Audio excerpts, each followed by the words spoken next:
Good evening, book lovers. Welcome to episode 2 of Cath-Lit Live. I am your host, Amy Cattapan, also known as AJ Cattapan in writing circles. Thank you for joining me tonight. If you are new to Cath-Lit Live, here is the dealio. I am bringing you brief live interviews with members of the Catholic Writers Guild who have new releasing this month. And today I have a special guest. His name is John Desjarlais. He taught literature and creative writing for 25 years at Kishwaukee College in Illinois before retiring to the mountains of Western North Carolina. His books include The Throne of Terra, Relics, Bleeder, Viper, and Spectre. They sound interesting, don't they? Please welcome to the show, John Desjarlais.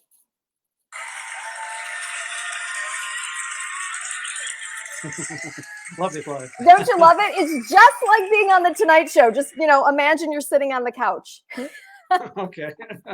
Hi. Welcome, Nice John. Thanks for joining me tonight. Thank you for having me.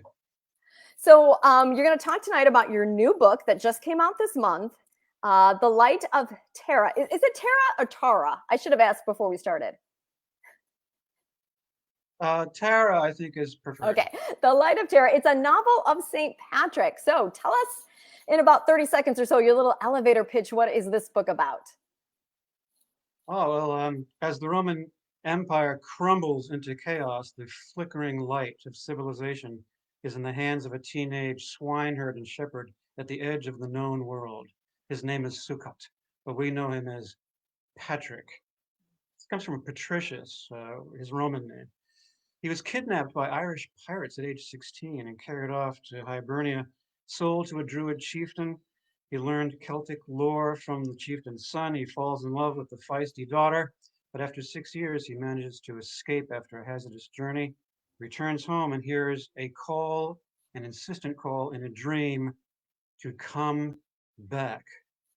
And he does, but he has to overcome a suspicious church, a backstabbing mentor, and of course, the Druid chieftains who are sworn to kill him if he ever comes back.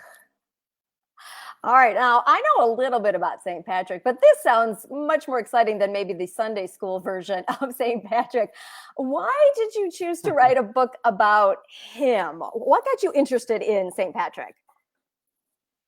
Well, almost 30 years ago, I had another Irish novel called The Throne of Terra.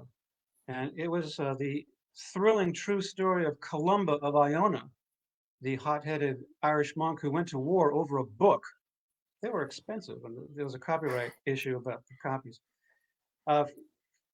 3,000 men were killed in a battle over the copyright for this book, and Columba exiled himself among the Druids as a penance, and he dueled the Druids' miracles versus magic to prove the power of God. So I was into this Celtic lore for a long time. I thought maybe a suitable follow-up would be Patrick. And I started to do research for that and got waylaid by changing my career from broadcasting to college teaching. And so the fiction got put aside. So all those notes, all those note cards, all that stuff got put aside. And it was just resting in a drawer. And I turned to academic writing for a very long time. I did a presentation at an academic conference on St. Patrick's Confession. Oh, cool. I lay aside my ignorance. I lay bare my ignorance, the rhetoric of Patrick's Confession. That was about 1999. And so it wasn't until I retired that I figured I've got time now to pull out those notes, take out those cards, and give this another go. That is very cool. I can completely relate. My first 2 novels came out before, or I wrote them before I wrote my doctorate. And then I got kind of sidelined with the academic writing, and I'm kind of coming back into my creative writing again. So I completely understand how that works and dusting off some old stuff myself. So I want to talk about writing historical fiction. I was just talking on Instagram this past weekend about my friend Stephanie Lansom, who's another member of the Catholic Writers Guild, and she writes historical fiction. Yes. Yeah. And I know she's really into the research of it, right? So she gets all her facts right. Do you find the research to be difficult, or is there another aspect of writing historical fiction that you find particularly challenging? A historical novel is still a novel. And so you have to have thoroughly motivated, thoroughly credible characters who come to life on the page. So while they may be based on historical people that you can find out about, they have to become characters that the readers will empathize with and love and Mhm. remember, someone they'll resonate with. And so all the historical research is there for atmosphere, for credibility, for authenticity, but it still has to be a story that grabs the heart. I think that's the hard Absolutely. thing with the Light of Terror or the Throne of Terror that I mentioned.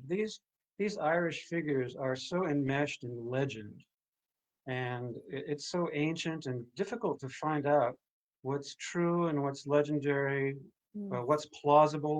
So the research is partly there to fill in the blanks that we don't know and make it entirely believable and plausible. Yeah, you had mentioned that there's a girl in the story. See, I don't seem to remember that part. Is that part of the fiction, the filling in of the details that you kind of added in there?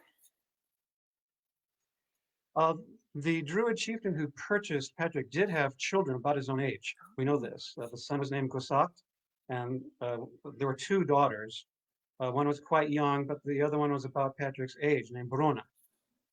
And so I was thinking, okay, well, teenagers, uh, infatuation and interest is Plausible. growing. Yeah, sure. So, I have Gosacht become a good friend because he's training to be a bard and a poet. This is a very prestigious position in ancient Ireland, but he has a stutter, so he's not very well accepted.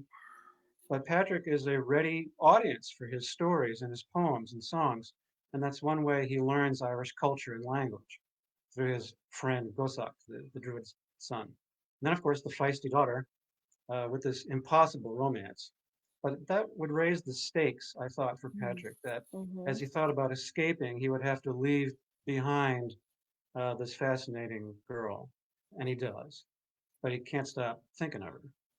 Good, So, good. so when he returns, the personal stakes are higher because the arch druid of Tara would like to enslave her. So he's coming back to free Ireland from its darkness of idolatry, but he's also coming to free Brona from slavery to the arch druid.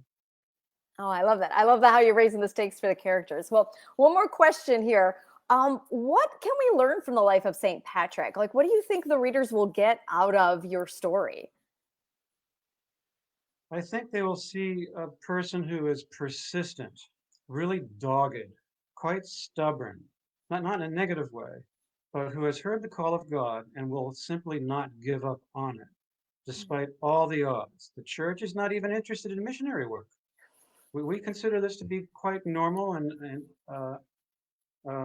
quite common, but at the time, the church was just more interested in survival as the Roman Empire was crumbling. They were taking over civil government. The chief interaction they had with barbarians, as they call them, was to ransom Christian captives. They weren't interested in converting the so-called barbarians. In fact, many of them believed they couldn't understand the gospel even if it was preached to them. Hmm. So what Patrick really does is he pioneers the whole concept of cross-cultural missionary work. Cool. Very good. All right. I love that aspect of looking at a story like that. So, if someone wants to find out more about you or your books, John, where's the best place for them to find you? Best place is the website, and I think there's a crawl at the bottom of the screen with the address, johndesjarlais.com. It's not easy to spell, so So, uh, take a screenshot, everybody. yeah. Now, this is my first independently published project. All my other books, six others, have been through traditional publishing houses. So the only place to find this is at Amazon.com. All So right. you Very good. type the Light of Terror or my name, and you'll pop up there. Excellent. Well, thank you so much for joining us, John. And I wish you the best of luck with your book release. Thank All you very right, much. everyone, wave goodbye to John. There it Oh, is. yeah, show us the cover. Excellent. Thanks, John. Bye-bye. Thanks. All right. So Isn't that great? If you're looking for something to read for All Saints Day coming up, maybe you want to check out John's book. Speaking of, I got some brief book news for you. I have another book that came out this month, and I just didn't have an opportunity to interview the author, but I don't want to let this opportunity pass. British author Corinna Turner, also a member of the Catholic Writers Guild, has another saint-related book that just released this month. It's called The Boy Who Knew. So here's her little book blurb. Daniel's just received the worst news a teen can get. He has leukemia. The adults in his life are crumbling under the shock. In desperation, he turns to the parish priest for help and is introduced to a boy his age, Carlo Acutis, who just happens to be dead. Daniel's convinced the priest is wasting his time, but as he struggles to come to terms with his uncertain future, an unlikely friendship develops between him and the holy dead boy, who may not be quite so dead after all. The Boy Who Knew is the first title in Corinna Turner's new Friends in High Places series. And you may recognize that name, Carlo Acutis. He was just beatified this month, so timely release for Corinna's new book. You can find out about Corinna's other young adult, and she writes very action-packed young adult books on her website, which is iammargaret.co.uk. Yes, UK, because she's British. You can also find out about her books. If that's a little too hard to remember, you can also go to catholicteenbooks.com. And full disclosure, I am on that website as well. catholicteenbooks.com is a website that other Catholic writers and I have put together to help parents and teachers find novels for Catholic teens and tweens. So go check out catholicteenbooks.com. If you are watching this on Facebook and you want to see all the live episodes of Cath-Lit.com, go ahead and make sure you are following me and you are turning on all the notifications. If you're watching this on YouTube, make sure you subscribe to my channel. Feel free to share around. This will also be on my Instagram account. You can find me everywhere as AJ Cattapan. Good night, everyone. Until next month, I will be coming back with Elizabeth Fust and a picture book in November. So we'll see you then. Until then, happy reading, everybody.